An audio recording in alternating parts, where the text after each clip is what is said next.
Bonjour ou bonsoir, tout dépend à quelle heure vous regardez cette vidéo de votre chroniqueur habituel de l'ODJ Média et de la web radio R112. Ma chronique est celle d'un vieux routier de la politique qui a souvent perdu aux élections électorales. C'est confession tardive, mais d'actualité pour ceux qui seront candidats en septembre 2026. Je l'ai entendu 100 fois et je l'ai vécu 2 ou 3. Quand j'ai dit la vérité aux électeurs, j'ai été battu. La phrase claque comme une gifle et laisse une trace amère. On en rit parfois entre vieux militants au fond des cafés, mais c'est un rire de guerre. Pendant la période électorale, les vrais débats se font rares. La précision dérange. Le chiffrage refroidit. La nuance n'a pas de mégaphone. Et si, par bravade ou par hygiène, vous dites ce qui est, ce qui coûte, ce qui manque, vous devenez soudain l'invité discret des urnes. Pour bien illustrer mes propos, voici 3 scènes typiques. Scène 1. Réunion de quartier, salle trop éclairée. Je parle d'un budget municipal. Voilà ce que nous pouvons financer, voilà ce que nous ne pouvons pas. Si on construit la salle de sport, on renonce pour 3 ans à la réfection des canalisations. Silence. Puis le voisin de la 3e rangée, l'autre candidat, lui, dit qu'on peut tout faire. Rire, applaudissements, rideau. J'ai perdu d'une courte tête. Les fuites d'eau, elles, ont continué de gagner. Scène 2. Débat régional, plateau télé. On me demande l'emploi. Je refuse de promettre 50 000 postes en un mandat. J'explique les cycles, les contraintes, l'inertie des administrations, le temps long des infrastructures. Le lendemain, les titres résument « Le candidat qui ne croit pas à l'emploi ». Un demi-point en moins dans le baromètre.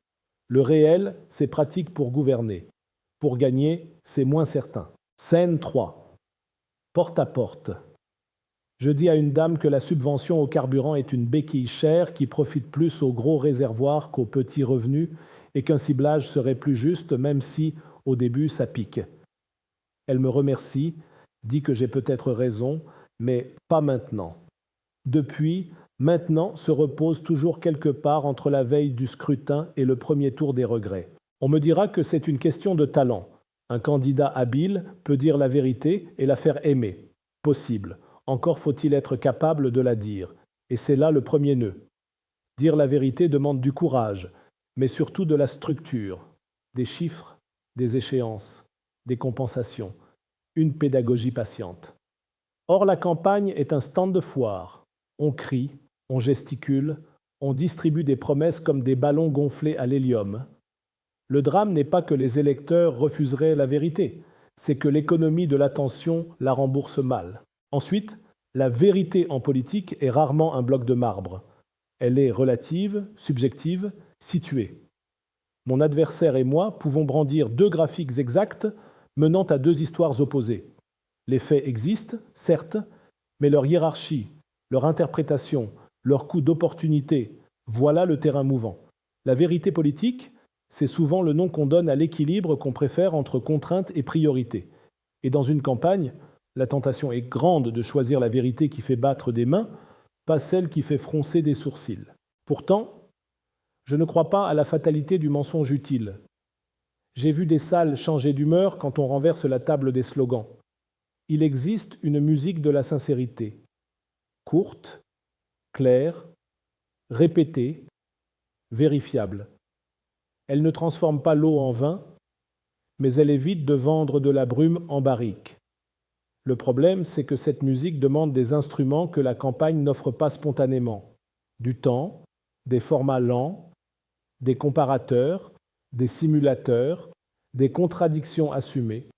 Elle exige aussi un public prêt à entendre qu'un oui important implique un non quelque part. Oui, j'ai perdu des élections en disant la vérité, mais j'en ai gagné en la disant autrement. La différence n'était pas le fond, mais la mise en scène. Raconter les arbitrages comme des choix de vie plutôt que des lignes de budget, montrer qui paie, qui gagne, quand et comment on amortit la secousse. Poser les promesses sous conditions, affichées à l'avance, avec un tableau « si, alors ». La vérité n'a pas besoin d'être brutale, elle doit être solide et humaine. Les gens ne haïssent pas la vérité, ils détestent qu'on leur balance des comptes sans leur offrir une place à la table. Reste l'épine.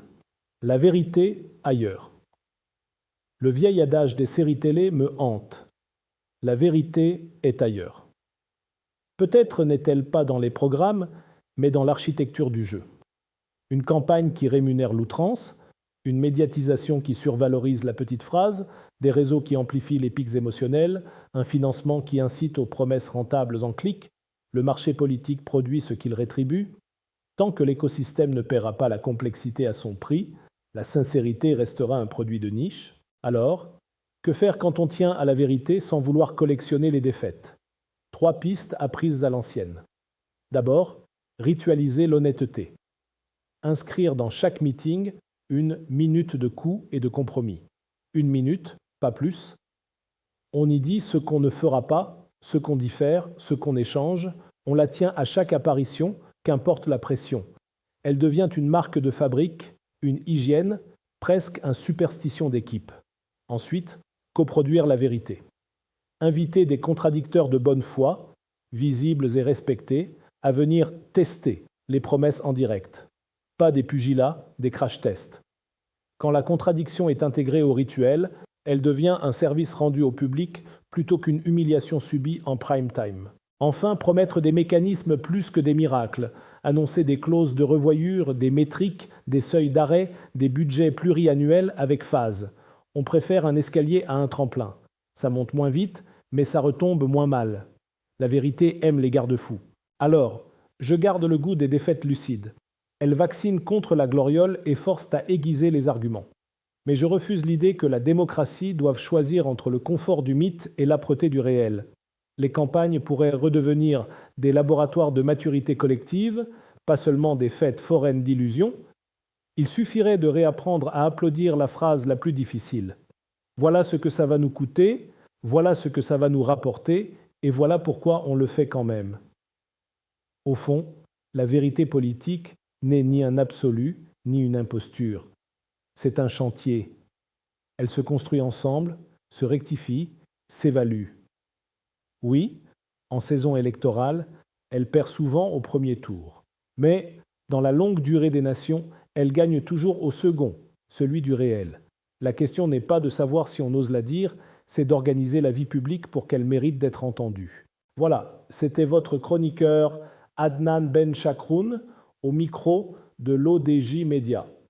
Je tenais absolument à partager avec vous ce sujet qui nous concerne tous, la vérité, la politique et les électeurs, avec la conviction que mes propos sont là pour ouvrir le débat, même s'ils peuvent être contredits demain ou paraître dépassés après-demain. C'est le jeu de la chronique. Prendre position, quitte à se tromper, pour mieux avancer ensemble. On se retrouve très bientôt pour une nouvelle chronique, toujours avec la même liberté de ton et le même regard critique. À la prochaine, si vous le voulez bien, et n'oubliez pas de vous abonner à notre chaîne YouTube LODJ24 pour ne rien rater. Vous êtes chaque jour plus nombreux à nous suivre, et c'est ce qui donne tout son sens à cette aventure.